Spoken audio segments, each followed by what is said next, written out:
Contractors Chronicles community. I'm running the second podcast from the same location, only because I just don't want the podcast not to come out here. I'm going for an operation very soon, and I'll be out for a while. It's quite a serious leg operation.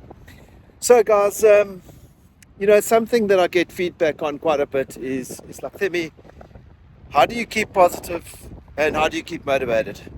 I don't actually. I'm going to be real with you. I think the last 2 years or 3 years, I've probably seen some of the downest moments. I mean, I've just said goodbye to my dad. He's a dementia sufferer, and I wouldn't wish that on anyone else. It's just such a debilitating disease, and it's really not cool. And we've buried him this year. I've had an issue around one of my family members, unfortunately. Won't get into that detail.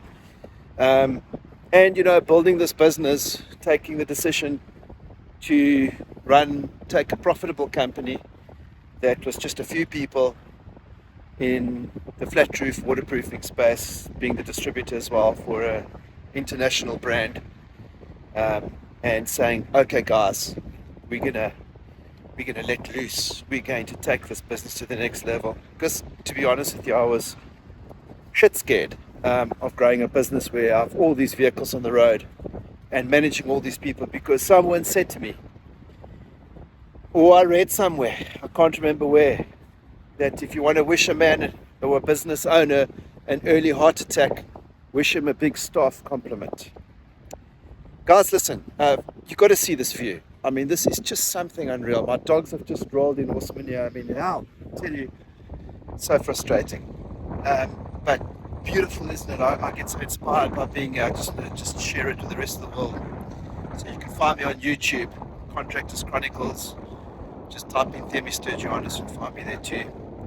And just join the podcast so that you can get bi-weekly podcasts, or every second week podcast at least. So guys, coming back to my story about staying consistently motivated. I'm not consistently motivated.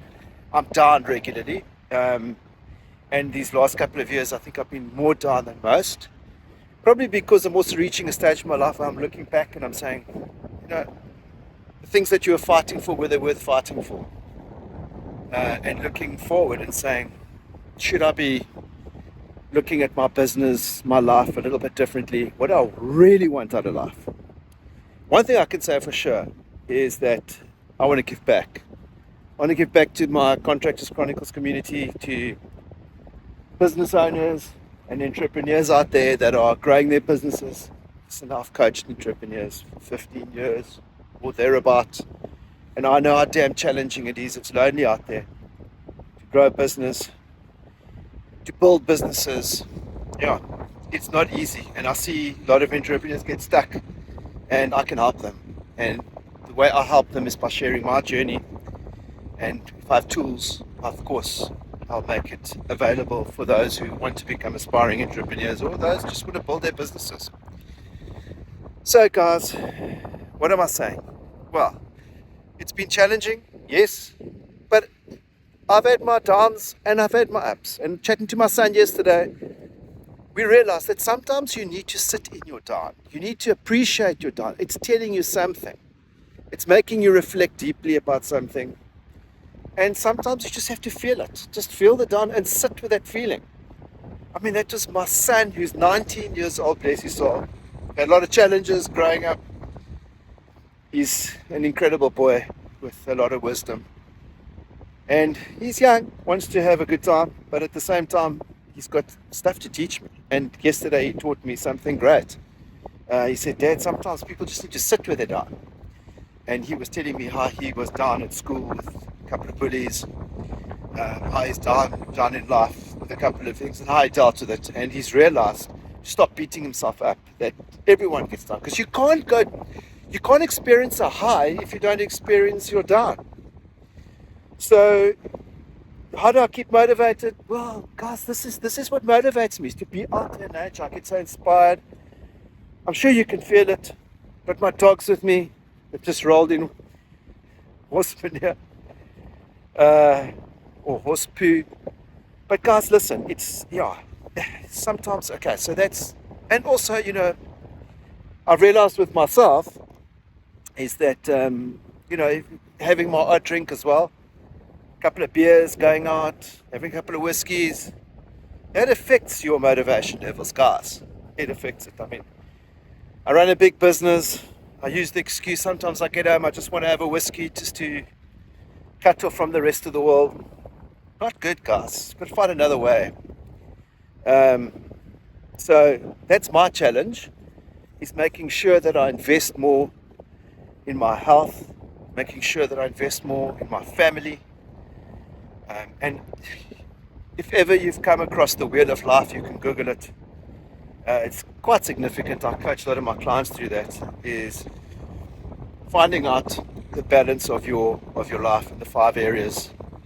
So for me, it's just delving down the spiritual path a bit more, delving down the financial path a bit more. Social, yes, I need to get out there a bit more. Family, definitely, I need to work on that a bit more. So those kind of areas, I think, are crucial in digging deep and figuring out what that looks like for you and where you're offline and off balance. Do that exercise. Wheel of Life is a great exercise. I do it with my team all the time.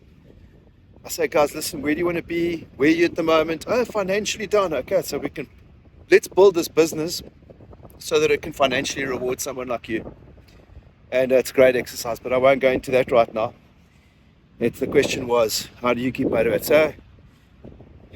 So there's another way, a couple of ways. So number one is understanding that it's there for a reason. Check in with it, feel it, be with it. Number two, watch the substance, watch the smoking, watch the drinking. That doesn't help much, eh? It doesn't help much. And I know a lot of business owners, entrepreneurs that use that as a bit of a crutch. And I think, I just think it's not a crutch. It's actually doing more harm than it's doing good. The third area that I think is crucial is reading and listening to audiobooks. I spend a shitload of time doing that. So I choose to drive long distances. I go to my river house. It's about 3 hours drive. I like to go on my own. Why? Because I can switch on my audio and I can listen to stuff that's going to make a difference to my business, to my people, to my clients, to my community, Contractors Chronicles community. And I get such a kick out of it. It inspires me. So audio, very important. Reading books, and even just switching off, I think, is also important. Sometimes we read too many business books. I fell prey to that. I read too many business books and audiobooks, and it depresses me sometimes because I can't implement all the things that these guys talk about, and I know that's going to be so good for my business. I just can't seem to implement it, and I beat myself up. Guys, sometimes it's good to check out, read something like a normal novel. Just get your mind off things a little bit. I'm trying to get involved in a little bit of a hobby that's going to get your mindset off things a bit. Not just sports for an hour. Just delve into something that has a beginning and an end, like a book. Because there's a level of accomplishment there. And I think it's important. It's important to switch off. I don't do enough of that. So I'm going to be doing a bit more of that, but I find that helps. Being out in nature, there's something special about being out in nature. I've mentioned it before. That's another element of keeping my spirits up. If I feel I need inspiration for the upcoming week, I do this. I climb in my car and I drive to this beautiful place, one of many. Or I go for a surf, but definitely connecting in nature, walking in the forest. They say trees are amazing as well. Walking under trees, walking in a forest, that's something special for the soul. Having my dogs with me, I just find that helps as well, because they kind of keep me company, but they don't talk to me. Because this is about selfish time, right? Selfish time in nature, I think, is important. And then another element I think that keeps me fired up is family, guys. Is your partner, your significant other. Are you investing in there? Are you investing in that relationship? And when I say investing, are you giving? Are you putting more in so that you can get out? That's a tough one. We all, sometimes, I think I'm speaking, just knowing the divorce rate, coming from a divorced family, it's not easy. It's not easy living with a partner, but it's important. It's important to invest that time, whatever that means to you. It might mean counseling, it might mean more walks on the beach, it might mean listening, it might be giving without return, it might be many things. So,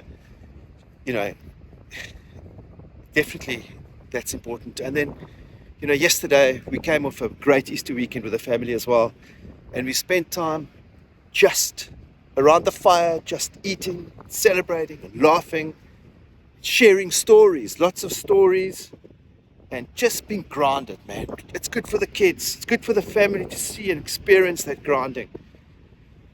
That laugh and have a couple of drinks around the fire, just being primal, sitting down, connecting, doing what people are supposed to do and connect with others. I don't believe us as individuals should be hermits. We should be spending time together with people that we love. That motivates you. So those are my areas of drawing inspiration. Exercise, I've got to add that into it. I think exercise is crucial. I find I've got an array of exercise routines that I do. I can mention them. Number one that feeds my soul is surfing. I would go down to the beach, take my longboard with me, go for a fat. In fact, I went yesterday. I just went for 40 minutes and it revived my soul. And I know if I don't go, I can feel it. I need to connect with the ocean. I need to connect with that water. I need to do exercise. And I looked at my heart rate. I've got my little watch that senses heart rate, and it was running at 145, 165 beats a minute. That's what I wanted. I want that. I want my heart rate to work a little bit. Sometimes I break away to the gym, go and sit in the cycle, do a bit of a cycle, hit the sauna. Guys, and I try and get other people to join me who I know need it. They just cannot do it. They prefer to sit in front of the TV. They prefer to lie on the couch and sleep most of the time. Not saying that resting isn't good, but not exercising, getting your heart rate up a little bit is it's not good for the soul, guys. You need to get into those habits. And I was just saying to my wife this morning, we had a big night with this family, and I'm not really keen to do any exercise. But I read somewhere that get up in the morning, put your shorts on, put your sport attire on, your socks and your tackies, your sneakers, and that's already one step closer to doing exercise, because then it just makes it so much easier. So forming those kind of habits, I think, is crucial for motivation, for me at least. Celebrating wins is another one, guys.